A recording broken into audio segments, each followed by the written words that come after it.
Hello. Hello.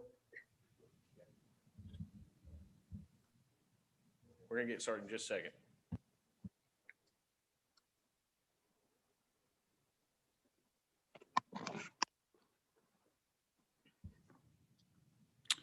Hello, good evening, commissioners.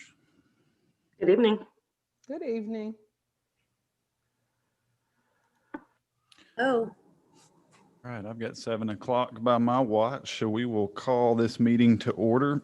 Before we begin, I'd like to welcome our new commissioners, Laura King and Larry Webb. I don't see Larry signed in yet, but welcome. Happy to have you. Okay, let's have a little roll call.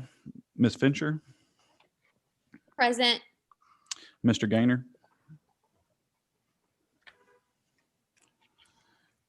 Mr. Ingram, I'm slow to the mute button, but I'm here. Thank you. thank you, Arthur. Ms. Jones, I am here. I'm having trouble with my video, but I'll keep working on it. great, thank you. Ms. King, Here. welcome again. We did get a message from Mr. Townsend. He has a conflict this evening. Ms. Tucker. I'm here. Hey there. And Mr. Webb, is he signed in yet? Not yet. No? Okay. And Miss Williams. I'm here. All right. I see Drew just jumped on. There we go. Hey, hello, everyone. Good evening, Drew. Hello. Good evening. We get 2 absences thus far. All right, we've got a quorum, so we will get down to business. Our first order is to approve the minutes from last month, December 21st. Any questions, comments, corrections? I'll make a motion to approve as written. I'll second. Thank you. We've got a first from Ann and a second from Arthur. All those in favor? Aye. Aye. Any opposed? Okay, jumping into our first agenda items this evening, we've got 2 subdivision items, the first of which being a request for preliminary plat approval of Twin Rivendell subdivision. And if you all remember, we looked at this last month and tabled it for some corrections. And Mr. Levi Hill will be walking us through that this evening. Yes. Yes, as Brandon said, this may look familiar. It was before you a couple meetings ago. It is a little bit different this time. The applicant has revised the plat to basically phase out the development and is now only proposing phase 1. Previously, there were unresolved issues pertaining to the annexation, access, and street layout. These issues have either been addressed with the revised plat or have been removed from this phase of the development. The request for annexation is actually on this agenda and will be before you later this evening. The applicant's now requesting preliminary approval of 51 lot subdivision, which is located approximately 800 feet west of the intersection of Nutter's Chapel Road and Pebble Beach Drive. The proposed lots range from 0.25 acres to 2.5 acres, which is consistent with lot requirements of the properties outside the city limits, as well as the proposed zoning for this property if annexed. Access will come from a new street via Nutter's Chapel Road and through a second new street, which would be constructed through the subdivision to the west along Ridgedale Circle. All proposed streets will require 5-foot sidewalks and a 6.5-foot green space. As noted in the report, one waiver is included in the request for the creation of 2 double frontage lots to the west of the development.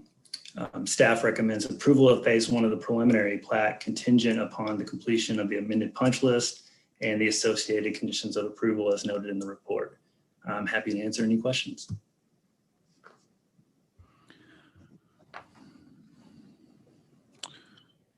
Commissioners, it's in your court. Any questions for Levi?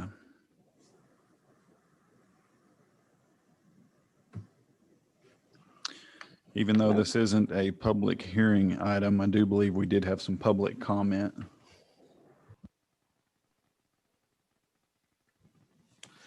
Yes, we had one comment that we received on December 9th. Reads as follows. This was collected via email, voicing my disapproval of the project for the following reasons. 145 lots being dumped onto Nutter's Chapel, which is falling apart north towards Donnell Ridge with no current rebuild on city plans from what I can see. Pebble Beach is also falling apart in many areas near the proposed project.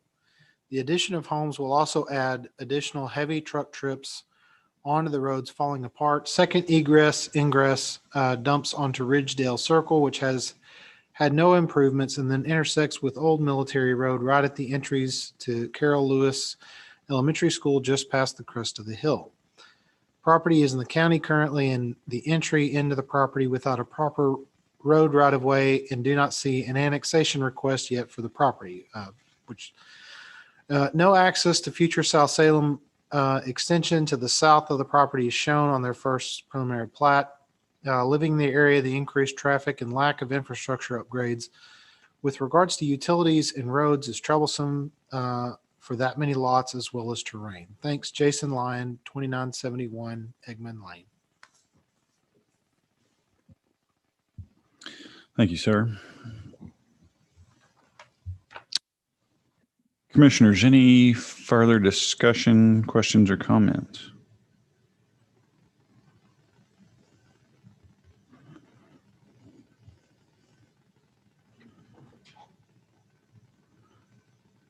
I do agree with that. Those roads are in somewhat disrepair, but as we know, it does take some private investment and development, and those impact fees and things that are collected with these developments that will go towards those sorts of things. So we hope that this development would help the repair of those streets moving forward.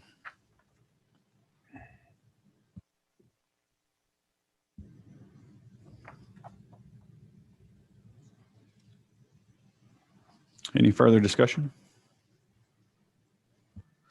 I will, the planning director, James Walden, I will make a reminder.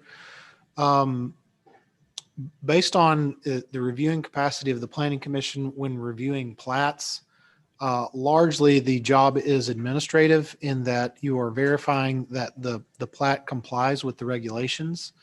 That comes from the Richardson v. City of Little Rock case in 1987, which went to the Arkansas Supreme Court. So in essence, by and large, as long as a plat meets the technical requirements and procedural requirements of the subdivision regulations, which is the basis of our review, barring any major safety issue, the role of the planning commission is to approve it. Okay. Now I have a question. Go ahead. So we are to verify that the plat meets the technical and requirements of the city? That's correct.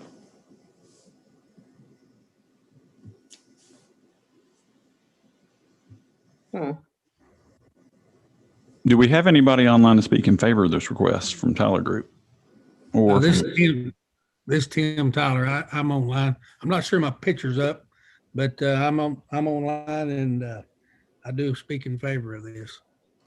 Great. Thank you, Mr. Tyler. And I assume you're aware of the 9 conditions that Levi has listed in conjunction with the approval of this request. Yes, I do see them, and that's pretty standard on most of them. Yes, sir. Commissioners, any further questions for the applicant or for staff?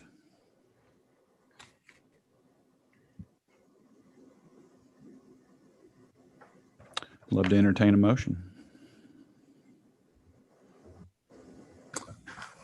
Mr. Chairman, I make a motion that we approve this request for preliminary plat with the listed conditions. I won't read 1 through 9 there, but with the list of conditions there. And I'll second it. Thank you. We have a motion on the floor from Arthur and a second from Ann. All those in favor of this request, say aye.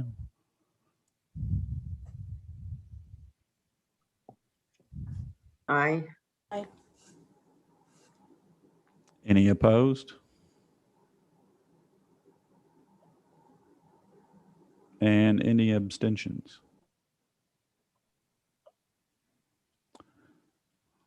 Okay, we will count that as a unanimous vote to pass.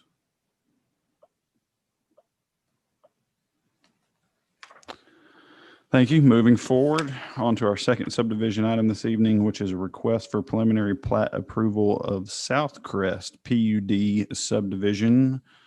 Mr. Hill. Yes. Again, this one likely looks familiar to most of you. It was recently up for review for the PUD approval. The applicant is now simply requesting the preliminary plat approval of that same plan, which is a 19-lot subdivision located at 1630 and 1640 South Donaghy Avenue.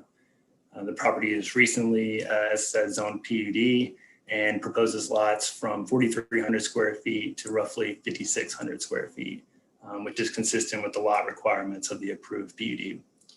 The subdivision proposes access from a new private street from South Donaghy Avenue, and a secondary access point will connect the private drive into the adjacent development to the east. Staff does want to call attention to one condition of approval is number 4, requiring that the sidewalk along South Donaghy be constructed at the width required by the master street plan. Currently, that sidewalk is drawn in at 5 feet, which is substandard.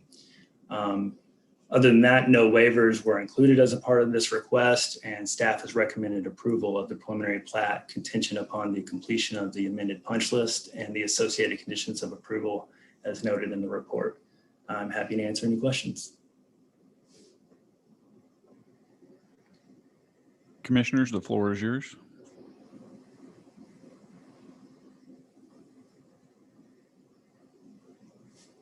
No questions for Levi. We'll see if we have any input from our applicant.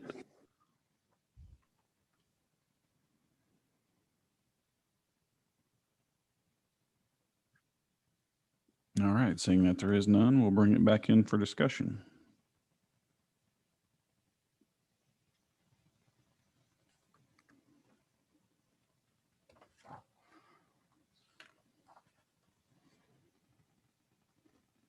And we didn't have any public comment on this item. Very good.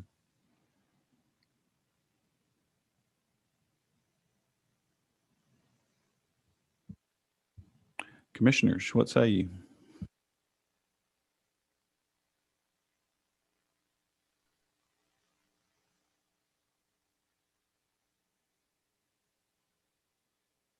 I'll make a motion to approve with the staff recommendations as listed. I think there's I'll second 16 of them. Is that right? There's 16 staff recommendations? I see 11. 11 as well. Oh, I've turned too far, sorry. I'll second the motion. I believe I heard Drew. Drew, did you second that motion? That's right. Thanks. Thank you. All right, we've got a motion on the floor for approval by Ann and a second by Drew. All those in favor? Aye. Aye. Aye. Aye. Any opposed? And any abstaining? Very good. Motion passes unanimously. Now we will move into the public hearing portion of our agenda this evening. I will note that the Conway Planning Commission makes recommendations to the City Council on all public hearing items. Items reviewed on this agenda will be considered by the City Council as early as January 26th, 2021. Items not approved by the Planning Commission may be appealed to the City Council within 30 days of Planning Commission denial, with the exception of decisions made by the Planning Commission acting as the Board of Adjustment, of which we do have one item tonight. If the item is appealed to the City Council, a public notice will be placed on the property and at conwayarkansas.gov. So our first public hearing item this evening is a request to rezone 2.32 acres located at the terminus of Sagegrass Drive, south of South Sterling Subdivision, from R1 residential to PUD planned unit development.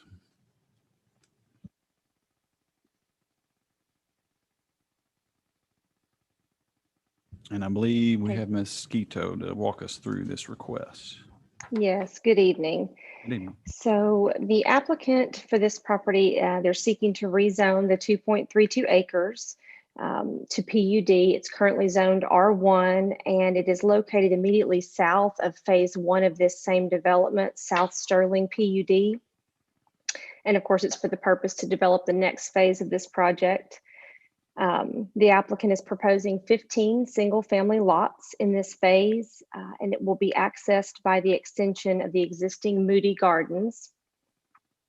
If the site is developed as proposed, the increase in traffic would be minimal. The comprehensive plan indicates the area as appropriate for single-family development, and as you're aware, the area is predominantly residential. We did hold a public information meeting for this request on December 1st, 2020, and no public comments or questions were received at that time. Planning staff recommends approval of the rezoning request pending some revisions to the plan, which we've discussed with the applicant. And with these conditions, some of these are similar to what we have for phase 1. Some are a little different. We've added some based on our experience with phase 1. The permitted uses are limited to the single-family residential as indicated. All standards and uses other than those defined shall be governed by restrictions of the R1 zoning district. The exterior of the home shall be composed of brick, rock, or cement fiberboard. Vinyl siding shall be prohibited. An 812 roof pitch or greater is required unless it's a porch. Architectural shingles only for roofing. We're requiring 280 square feet of landscaping in the front yard for each lot, and that each home will be different. Garages cannot protrude past the front of the house more than 7 feet unless it's a side entry garage. No accessory structures shall be allowed. Building setbacks shall be 15 feet for front, exterior and rear, and 6 feet for interior side. The PUD shall be generally developed as shown on the plan included in your report. The density and the intent of the site plan shall be followed. Platting will still be required. The extension of Moody Gardens shall be dedicated as 50 feet public right-of-way. You'll see on your plan, the applicant has proposed this as 40 feet, which we will work out that through the course of the platting process, but staff is recommending 50 feet. An approved fire apparatus turnaround shall be constructed in accordance with the subdivision regulations prior to the issuance of building permits for lots 27 and 28. And the applicant shall return a signed copy of the final development plan prior to the issuance of building permits. Thank you, Beth. What did you say? I'm sorry. Go ahead, Ray. You mentioned 27 and 28. Where is that in the report? If you look to the far left of the plan there, lot 27 and 28, they include a turnaround easement, but as Moody Gardens won't connect out to South Donaghy just yet, will require the construction of that turnaround. Okay, so is that a 17th recommendation or condition? It's included as number 15. Number 15. Yes. Okay, just didn't name the lots, but it. Oh, yes, I'm sorry. Okay. Yeah, So and you will can- it be, you will can it see be a that. cul-de-sac until it goes all the way back to Donaghy, or? Well, it won't actually be a cul-de-sac, round as it were, but it will be a dead end that will provide a turnaround for, a fire apparatus until it's connected on out to Donaghy. Yes. Okay. You can see there on lots 27 and 28, the dashed lines that create a kind of hammerhead figure at the end of Moody Gardens. So a truck would be allowed to pull into one or the other lots and back into the other one and then pull back out into Moody Gardens.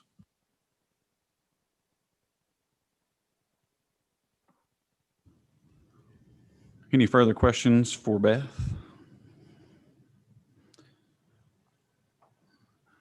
I believe we have the applicant online. Would the applicant like to state anything further in favor of this request?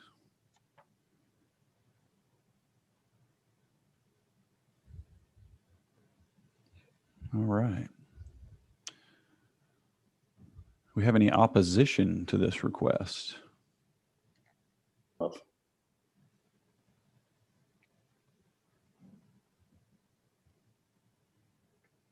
Okay, seeing that there's no further public comment, commissioners will bring it back into commission for discussion. Any further questions or concerns? I just had a question about the master street plan indicating, oops, am I on? Yes. Okay, I just had a question about the master street plan indicating that Sage Grass Road was to be extended through the portion of the property that this PUD is going to be on. So Right. how do you get the master street plan amended in order to allow this? James, would that require an amendment, or only because that Sagegrass Road can only extend so far up because phase 1 of this development has already been installed? What was the question again? It's kind of the comment on here about the master street plan. It indicates that Sage Grass is to be extended north through the subject properties as a local residential street. And right now it's stopping at the end of Sage Grass as it enters into that property. So does the master street plan get amended to allow these properties to be built where Sage Grass was going to be extended? No, basically through this action, I mean, you all essentially have a choice whether or not to require that or not, by the basis of this decision. Okay. So then, okay. So instead of connecting up and serving the 2 additional parcels or 3 additional parcels that are on Sagegrass Road, it will stop, and Moody Gardens will now extend south and then west and serve those lots instead. Okay.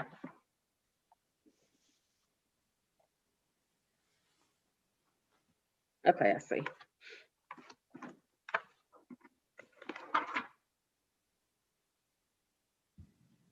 And it sounds like Moody Gardens will be extended to the west eventually. Is that right, Beth? That's the hope.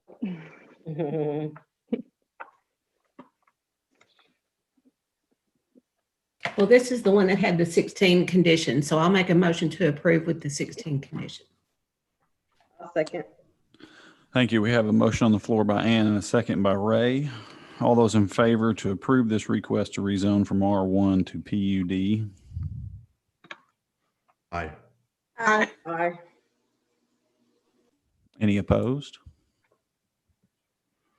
Any abstentions? Motion passes unanimously.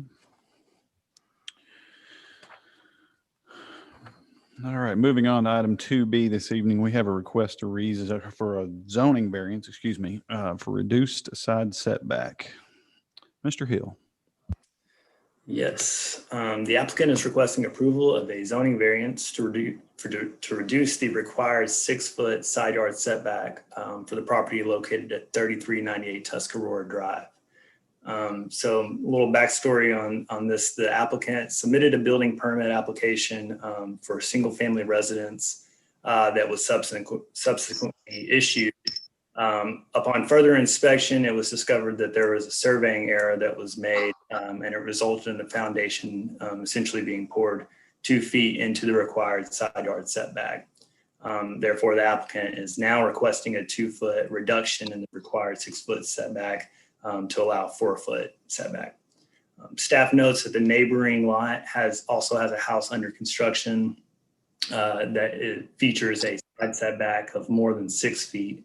Therefore, approval of this 4-foot side yard setback for the subject lot would not conflict with the 10-foot separation requirements of the fire code, which is kind of an important distinction to make when reviewing these types of variances.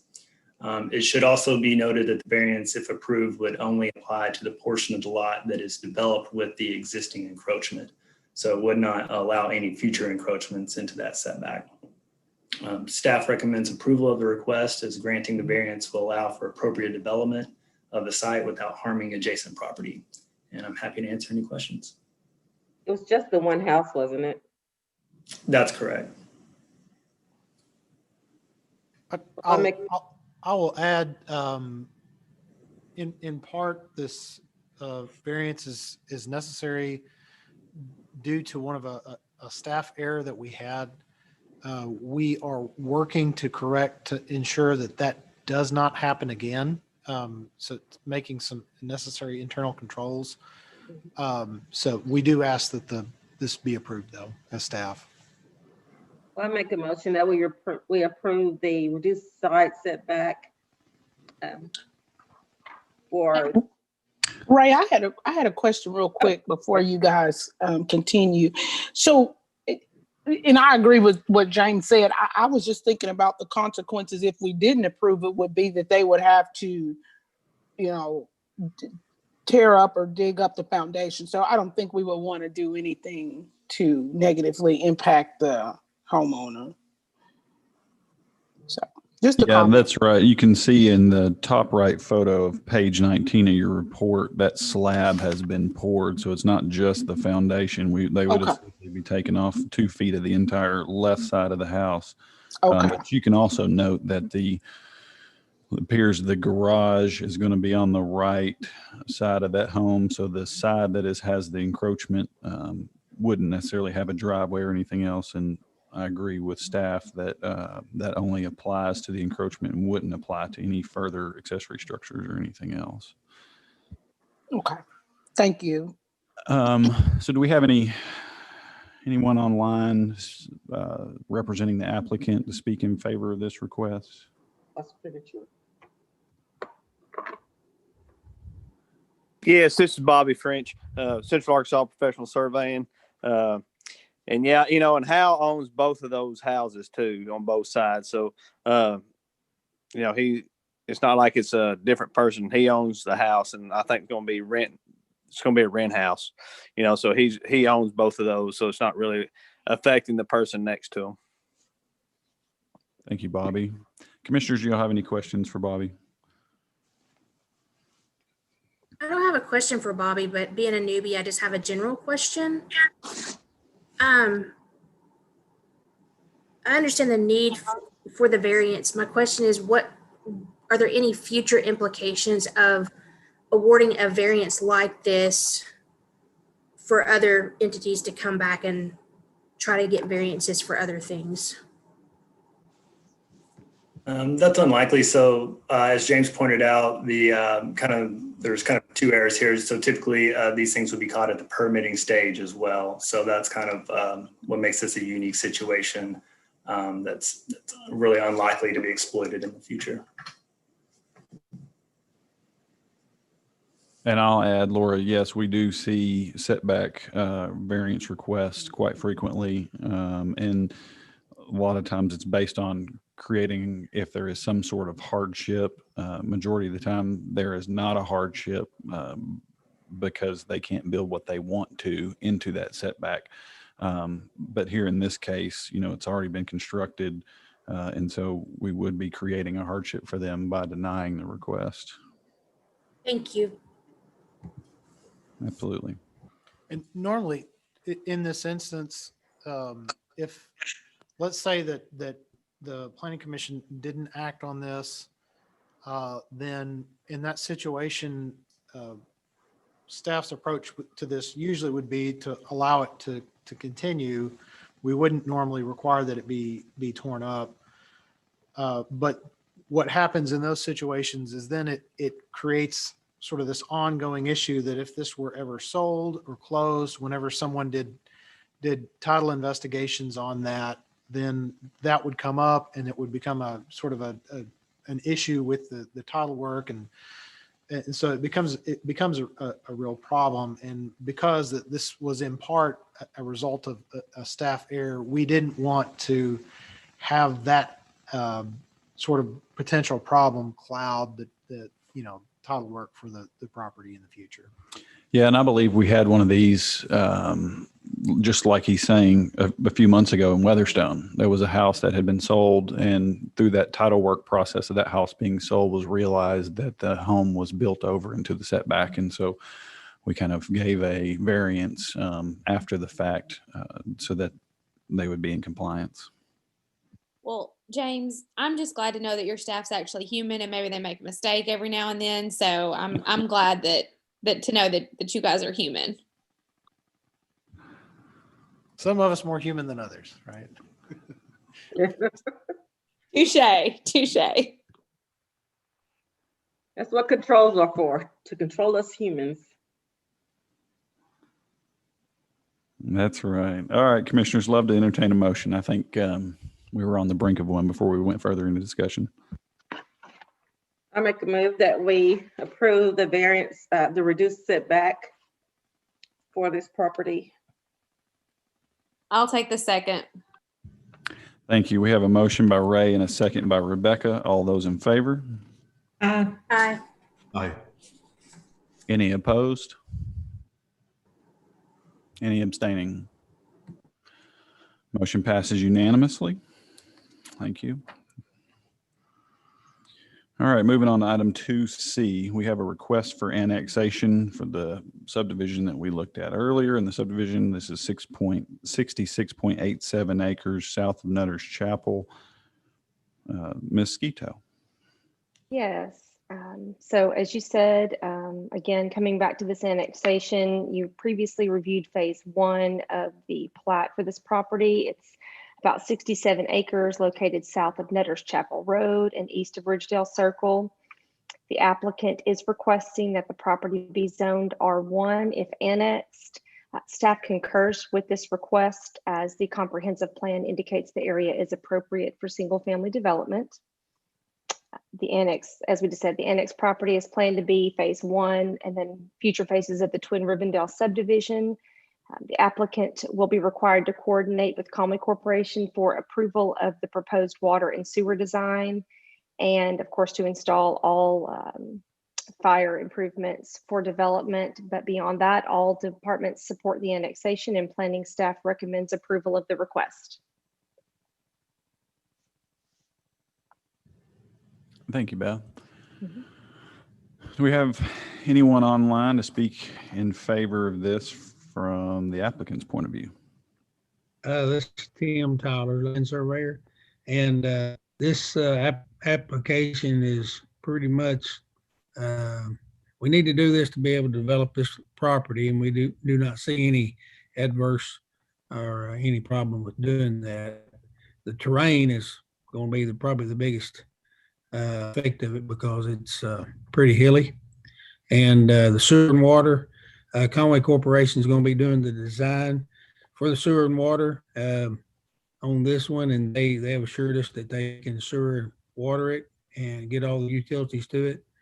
Streets are going to be a pretty good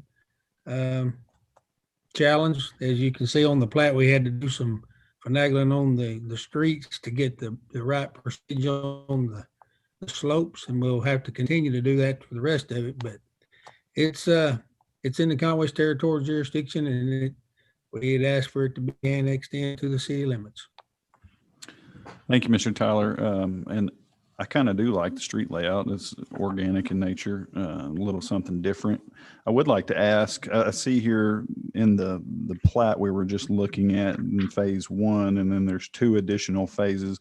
Do you know what the timeline is for those 2 subsequent phases? Probably within the next 2 years, a year. He was wanting to do all of it at one time, but we had some difficulty on the 3rd phase with some terrain and sewer and water and the terrain for the streets. And this is going to give us a little bit of time. He's had quite a bit of significant cash outlay so far, and he's going to have some more. And he was kind of wanting to do this first phase so he could get some cash flow coming back in. I understand. Thank you. There is 4 lots, or I think 5 lots. I don't know if James, you want me to discuss that, or does it really matter? Not for this item. Okay. Okay, do we have anyone online to speak in opposition of this request for annexation? I'm getting nods of no, so we will bring it back into commission for discussion. Commissioners, any further questions or comments?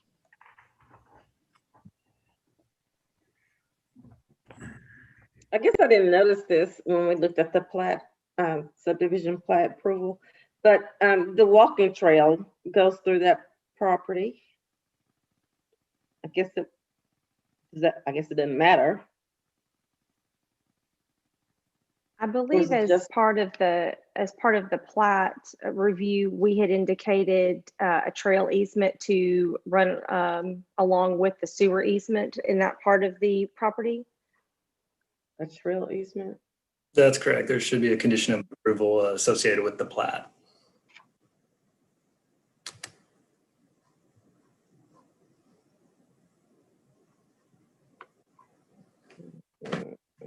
Yeah, that's pretty common. Okay.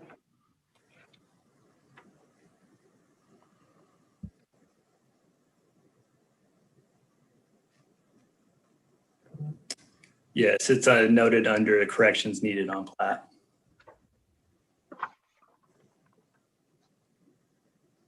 If there are no other questions, I'll move to approve, but I don't want to get out in front of anybody that may have questions.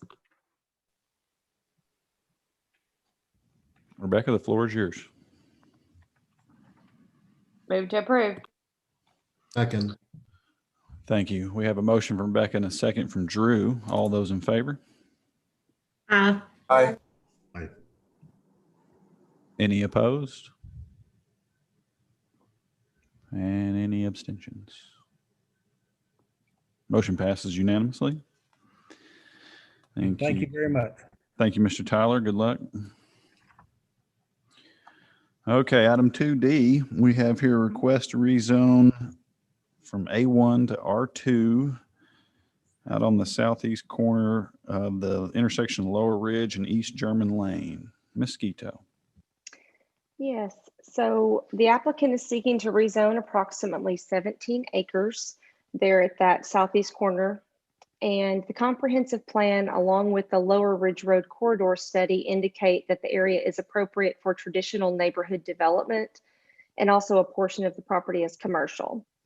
Traditional neighborhood developments are characterized by residential development, which is typically more dense than your standard R1 or single family, often with a commercial core, significant open spaces, and an emphasis on pedestrian activity.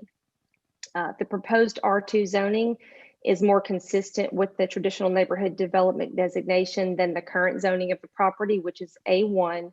And it would also represent a down zone from the commercial indicated by the comprehensive plan. The commission reviewed the preliminary plat for Miller's Creek subdivision, which is the property adjacent to the east, at the December meeting. And platting would still be required for this portion of the site, but it's planned to be similar in layout, but it would be intended for 2-family development as opposed to single family. If the site is developed as proposed, the likely increase in traffic impact would be significant if, as duplexes, the entire site could yield an additional 1,288 vehicle trips per day. That increase in traffic, though, is largely due to the fact that this large site is currently undeveloped. Planning staff recommends approval of the request, as it will allow appropriate use of the property and will not likely negatively impact the adjacent property.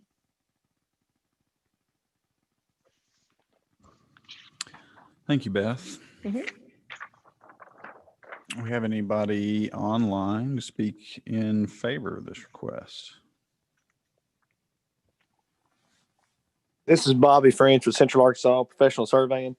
I'm representing Hal Crafton on this, and he's just wanting to go ahead and do a phase 2. I think phase 1 and phase 2 at the same time, and just wanted this rezoning to go forward with it. Be happy to answer any questions. Thank you, Bobby. Let's see if we have any more comments from the public, and then we'll bring it back in. We did receive a comment today via email.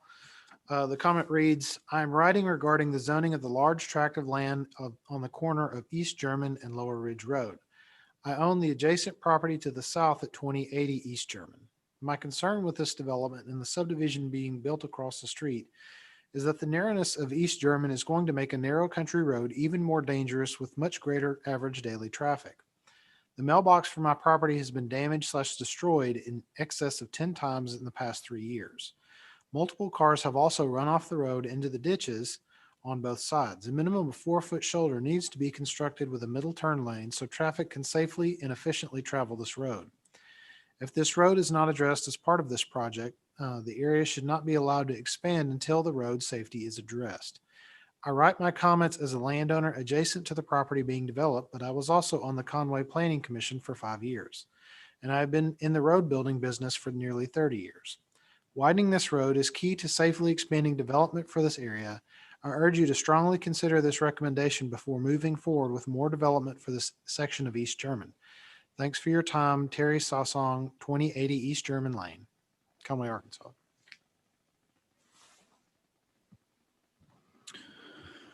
Thank you. Do we have any further public comment, either in favor or in opposition of this request?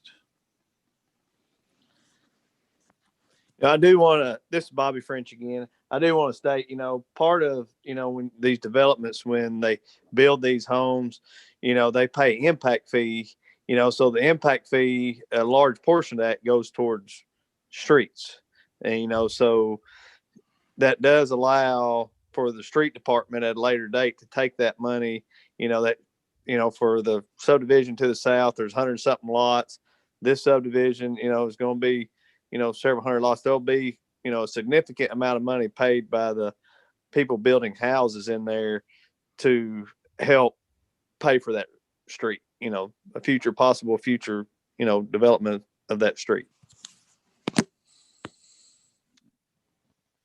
Thank you, Bobby. Yeah, that's right. We usually need to see those private dollars in order for the city to allocate that money towards the development of those streets. We would love to see East German Lane get improved. Commissioners, will bring it back into discussion.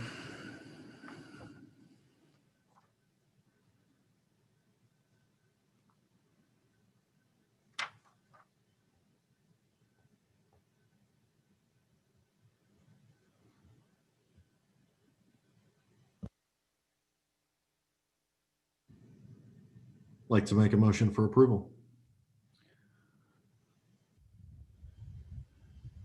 We have a motion from Drew I'll second it.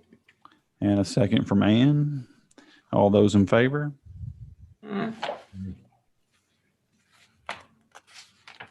Aye. Any opposed? And any abstentions? Motion passes unanimously.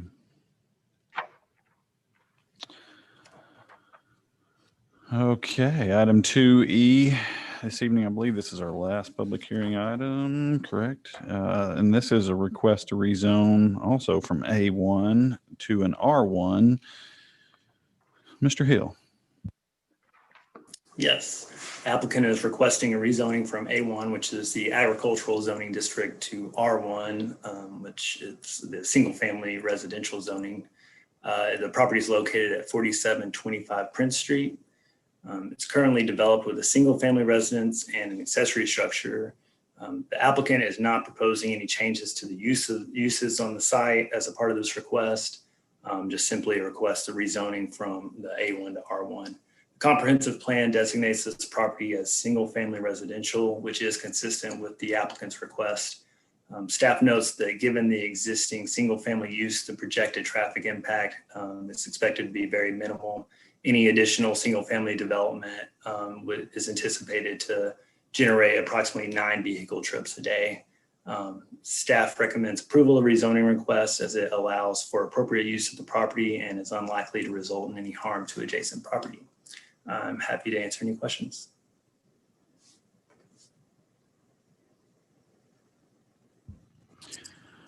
I'll open the floor up at this point for any public comment in favor or in opposition of this request to rezone.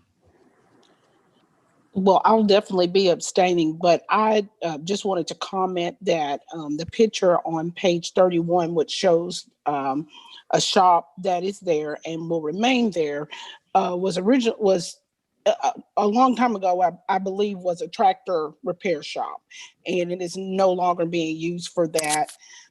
So basically, it fits into the R1 of the area now. So just wanted to make sure that it was properly zoned.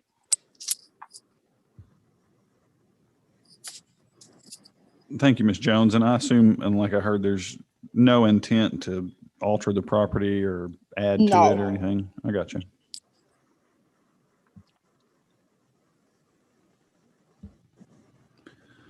Commissioners, the floor is yours. I'll make a motion to approve. I don't see, Ms. Jones, are you living there? Well, we have family that lives there. Okay, but it's just going to remain yes, somebody's home. So I don't see any Yes. problem with it, and I'll make a motion to approve. I'll second. All right, we have a motion on the floor from Ann and a second from Ray. All those in favor? Aye. Aye. Any opposed? And I know we have one abstention. yes. Thank you, Ms. Jones. Motion passes. All right, that's the end of our public hearing for this evening.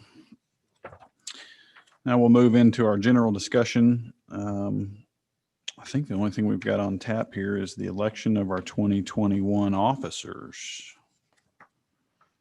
Exciting new year ahead of us. Brandon, I think you're doing an excellent job. Why don't you just keep sitting there? I appreciate that, Ann. I agree, and I'll second the motion. Second. Y'all are great. Thank you. Do we have any volunteers for vice chairman or secretary? I don't know how many times I've been secretary, but I'll be it again if y'all need me to be. Second. Second. Thank you, Ann, for stepping up. James, do you have any idea how many years I've been on this commission? Do you know? I don't know. You're kind of like the redshirt freshman who got injured, and you've been able to 2 years in a row. eligibility as I've seen. I was trying to count it up. I think I'm in year 8. I think. That's what I was saying, because didn't you have a 2-year to finish someone else's term, and then you had I the finished full 5? Yeah. Okay. Well, I nominate Arthur for vice chairman. I'll second. Ooh, I like it. Arthur, do you accept your nomination? Sure. I don't know why you would do that though, but sure. No. Arthur, I think you would make a great vice chairman. No issues. Thank you guys. And lucky for you, I don't have any obligation at this point that would make me be absent from any meeting. Oh, well, then of course, yes. Put me down. Okay, well, it looks like we have a slate of officers for this year. So we've got myself as chairman, Mr. Ingram as vice chairman, and Ms. Tucker as secretary. All those in favor of that slate, please say aye. Aye. Any opposed? Excellent. I look forward to it. Do we have to redo the committees? Or Yeah, that's a good point. And, you know, our committee structures have kind of fizzled out a little bit since we've adopted this new strategy for the subdivision. James, what do you think?